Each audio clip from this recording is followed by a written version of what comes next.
friendly place. Cain kills Abel, civilization spread. Large cities are formed, death is everywhere. That's in Genesis 4 and 5. Things go from bad to worse. In Genesis 6, God intervenes. The earth had grown corrupt and full of evil. God calls Noah, who builds an ark.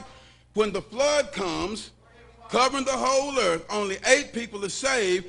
Thus do we learn of judgment on the world and grace because he saved those 8. Now the line narrows to Noah and his family. After the flood, the 3 sons of Noah spread out and begin to multiply.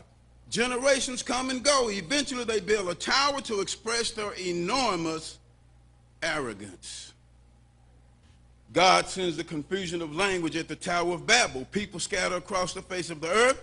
That's the second act of God. The third, that's grace and judgment. The third act of God is God initiates redemption. So something hugely important happens in Genesis 12. God calls Abraham, changed his name from Abram to Abraham. Abraham is a prosperous middle-aged pagan businessman of Ur in the Chaldees. God calls, he responds, and becomes an outstanding example of faith in the Bible. We can divide the whole Old Testament in this way. Genesis 1 through 11, God created the human race.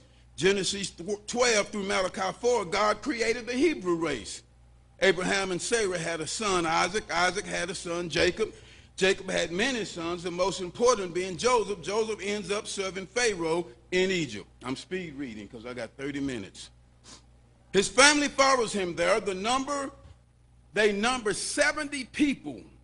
But God blessed them until the day came when a Pharaoh arose who did not know Joseph. For 400 years the people suffered in bondage until God raised up a deliverer named Moses. He goes before Pharaoh and says, "Let my people go." This is the Bible from Genesis on through Revelation. When Pharaoh says no, God sends 10 plagues. Now we all know the story about the 10 plagues. The last one was the death of the firstborn of only the Egyptians.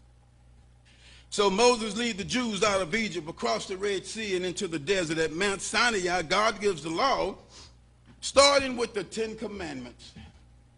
Suddenly, you can read that in Exodus 20. At a place called Kadesh Barnea, they sent out 12 men to spy out the land that God had promised them. Now, why they would go do that when God had already promised them the land, I don't know. But it was a land filled with milk and honey. But because there were giants in the land, 10 of the spies says, "No, we can't go."